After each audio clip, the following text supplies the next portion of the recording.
Capítulo 10. Ai dos que legislam regulamentos prejudiciais, e dos que, escrevendo constantemente, têm escrito pura desgraça, a fim de apartar os de condição humilde de alguma causa jurídica, e para arrebatar dos atribulados do meu povo a justiça, para que as viúvas se tornem seu despojo, e para que saqueiem até mesmo os meninos órfãos de pai. E o que fareis vós no dia de se dar atenção e na ruína, quando vier de longe? Para quem fugireis por auxílio, e onde deixareis a vossa glória, senão para ter de dobrar-se sobre os presos, e para as pessoas continuarem a cair debaixo dos que foram mortos? Sua ira não recuou em vista de tudo isso, mas a sua mão ainda está estendida. Ah, o assírio! A vara para minha ira e o bastão na mão deles para a verberação por mim. Enviá-lo-ei contra uma nação apóstata, e dar-lhe-ei uma ordem contra o povo da minha fúria, para tomar muito despojo e tomar muito saque, e para fazer dele um lugar pisado como o barro das ruas. Embora ele talvez não seja assim, sentir-se-á inclinado a isso. Embora seu coração talvez não seja assim, maquinará, porque tem no coração aniquilar e decepar não poucas nações. Pois dirá: não são os meus príncipes ao mesmo tempo reis? Não é Calno como Carquemis? Não é Amate como Arpade? Não é Samaria como Damasco? Quando minha mão tiver alcançado os reinos do Deus que nada vale, cujas imagens entalhadas são mais do que as em Jerusalém e em Samaria, não se dará que, como terei feito a Samaria e aos seus deuses que nada valem, assim farei a Jerusalém e aos seus ídolos? E terá de acontecer que, quando Jeová terminar todo o seu trabalho no Monte Sião e em Jerusalém, ajustarei contas pelos frutos da insolência do coração do rei da Assíria e pela vanglória do seu enaltecimento de olhos. Porque ele disse: hei de agir com o poder de minha mão e com a minha sabedoria, pois deveras tenho entendimento, e removerei os termos de povos, e certamente rapinarei as suas coisas armazenadas, e submeterei os habitantes como alguém forte. E como se fosse a um ninho, minha mão alcançará os recursos dos povos. E assim como se ajuntam os ovos que foram deixados, eu é que vou ajuntar até mesmo toda a terra, e certamente não haverá quem bata as suas asas, ou abra a sua boca, ou chilre.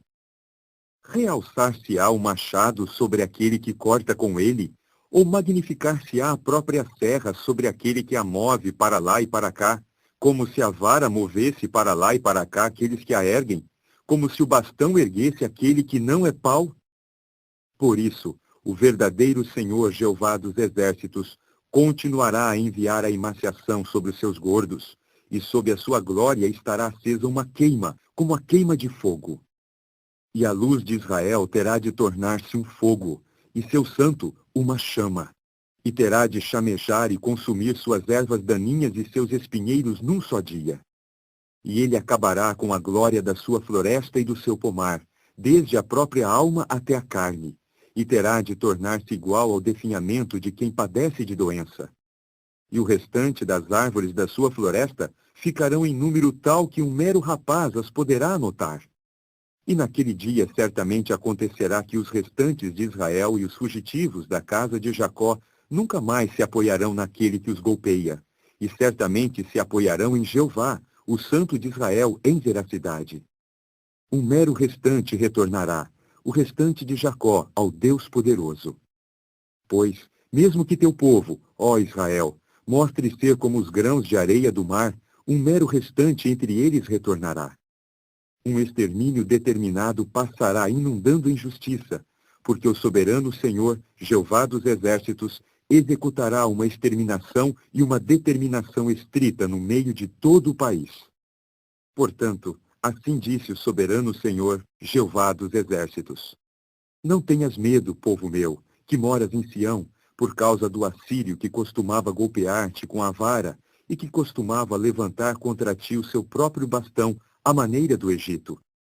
Pois ainda um pouquinho, e a verberação terá chegado ao fim, e a minha ira no desgaste deles. E Jeová dos Exércitos certamente brandirá contra ele um chicote, como na derrota de Midian junto à rocha de Horebe. e seu bastão estará sobre o mar, e certamente o levantará na maneira como fez com o Egito. E naquele dia terá de acontecer que o fardo dele sumirá de cima de teu ombro, e o jugo dele de cima de teu pescoço, e o jugo certamente será destroçado por causa do óleo. Ele chegou sobre Aiate, passou por Migron, deposita seus objetos em Micmas. Passaram o Val, Geba é lugar para pernoitarem, Ramá tremeu, a própria Gibeá de Saul fugiu. Emite a tua voz estridentemente, ó filha de Galim. Presta atenção, ó Laísa. Ó atribulada Anatote. Madmena fugiu. Os próprios habitantes de Gebim se abrigaram. Ainda é dia em Nobe para fazer uma parada. Sacode ameaçadoramente a sua mão contra o monte da filha de Sião, o morro de Jerusalém. Eis que o verdadeiro Senhor, Jeová dos exércitos, está truncando galhos com terrível estrondo, e os que cresceram altos estão sendo cortados, e os próprios eminentes ficam rebaixados.